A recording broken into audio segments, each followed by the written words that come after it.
Hey everybody, Scott here again with SpringfieldDogTrainer.com. Today's video is going to be on teaching you how to teach your dog the down command. I'm going to show you a couple different ways that we like to do it.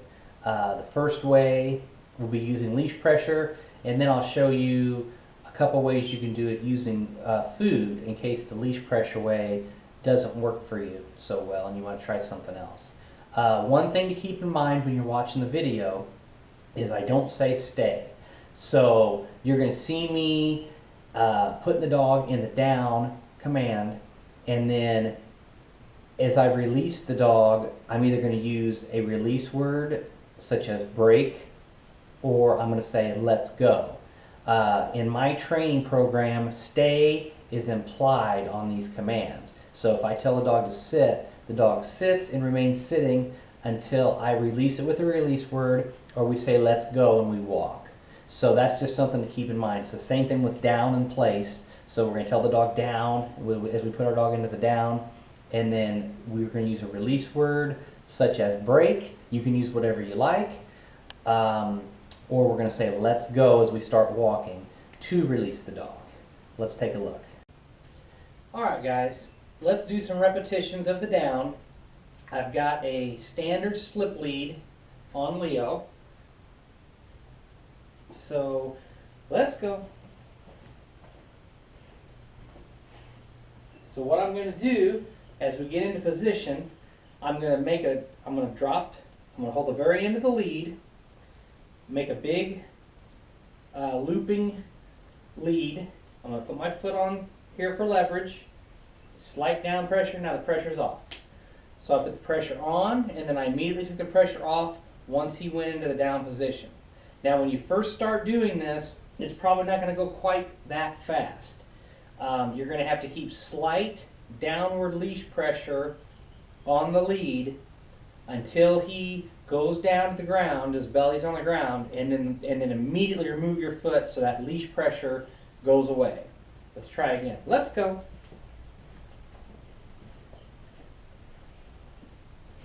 So I'm going to drop my left hand.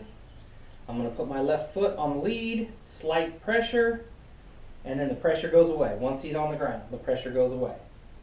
So we're going to do repetitions on this several times, just like muscle memory. Now notice, every time that I want him to get up, I'm releasing him either with a release command or saying let's go as we walk away. Let's go.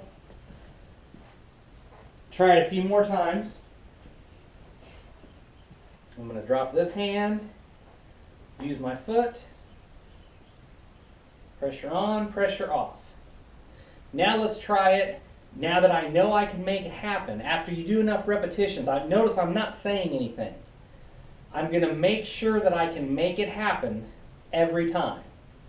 So once I know I can make him go in the down position every time, then I'm going to name it with a command as I do it. We don't want to name it. At the beginning, it's a struggle. You've got that leash pressure on, the dog's pushing against it sometimes, and you don't want it to be that you say the command and then you have this big struggle, this big tug-of-war type match, because then what does that command really mean? So we do several repetitions until you're comfortable that you can make it happen. Once you know you can make it happen, then the next time around you're going to start giving the command at the same time that you're using the leash pressure. So let's try again. This time we're going to give the command. Let's go.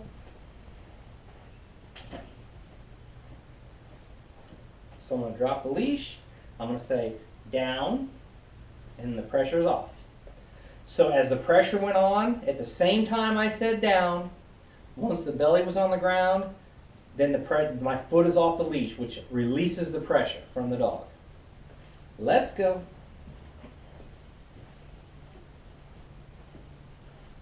Get the leash ready.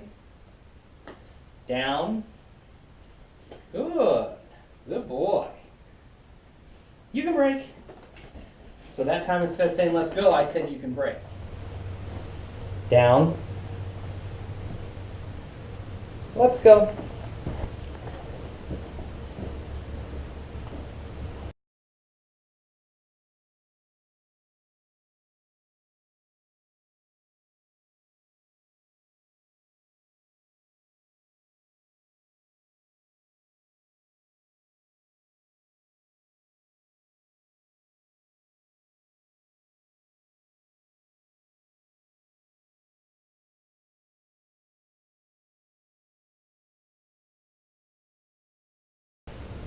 Let's go.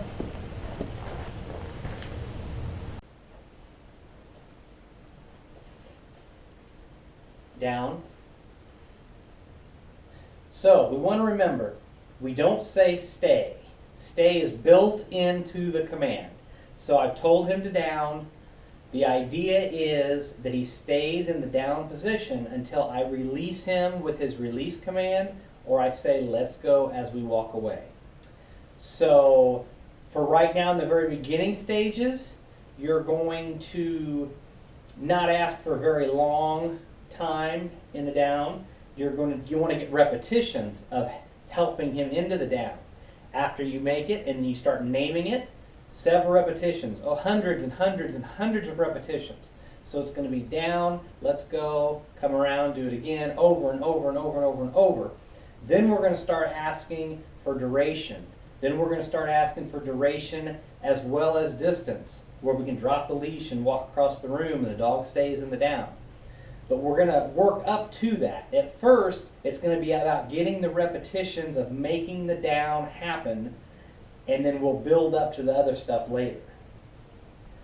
Okay, guys, so sometimes the down can be a tricky thing to master. So I'm going to show you an alternative way to do it in case the leash pressure way isn't working for you, it's too much of a struggle, or for whatever reason you're kind of giving up on it. So I want to give you another option to try. We're going to introduce some food into our training. Sometimes I will do that if a client is having too much issues with teaching the down. So what we're going to do is we're going to use the dog's food and we're going to lure him into the down. Now there's a couple different ways to do this. The way that I like to do it the most is I like to take the food, hold it in my hand like this to where the dog can get his mouth by it, but he can't get it. I've got it covered with my thumb to where he can't get the food, but he can get his nose right up against the food. And what I like to do, come here Leo, what I like to do is I like to push it towards him and to the ground, and then once he's on the ground, I release the food. So let's look at that again. Come on, buddy. So I go towards and down, and it kind of and then I release the food. Now another way that some people do it is when the dog's sitting in the sitting position, they like to just, come here, buddy, come here. They like to lure the food down to the ground and then get the dog's nose to follow the food down to the ground. And that's okay too. If you're struggling with the down, you got to kind of just find what's going to work best for your dog. Come on, bud.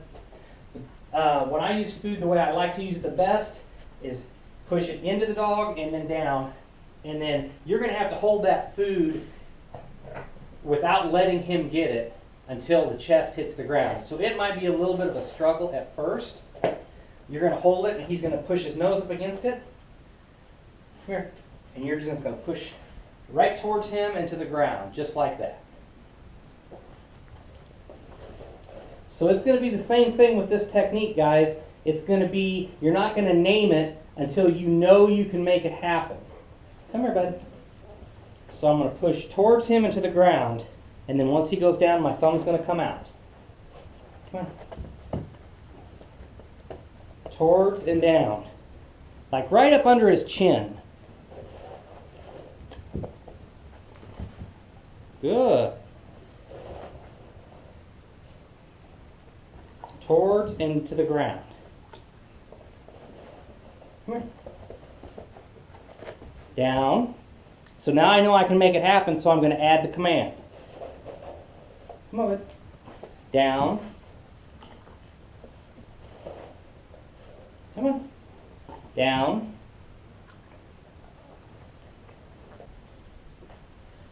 So it's the same thing when you're using the food. You're not going to name the command until you can make it happen every time. You're going to get several repetitions in where you make it happen without naming it. Once you can make it happen each time, then you start naming it. That way you don't make the command a struggle. Like, what does down mean? Does it mean oh, we're struggling to get in a position. No, down means, that will make it very clear as to what down means. So you don't name it until you like the way it's going. You make it happen first, several repetitions, then you name it, and then hundreds and hundreds and hundreds of repetitions after you've gotten to that point. All right, guys, well, there it is, the down command. A couple different ways to do it. I prefer the leash pressure way that you saw. Some people really struggle with down command, so I thought I'd give you another option to go with. I like to avoid using food if I can. Sometimes it tends to excite a dog, overly excite a dog, which is what we don't want. We want a calm, relaxed dog. So if you can make the leash pressure way work, that would be best. But if you need the extra help with the food, we'll go to version 2 for you, and that should work well for you too. Thanks for watching this video. If you guys have any questions at all, you can email me directly. It's scott@springfielddogtrainer.com. I'd love to talk with you guys and answer your questions, help you with anything else you might need help with. I look forward to talking to you soon. Thanks a lot.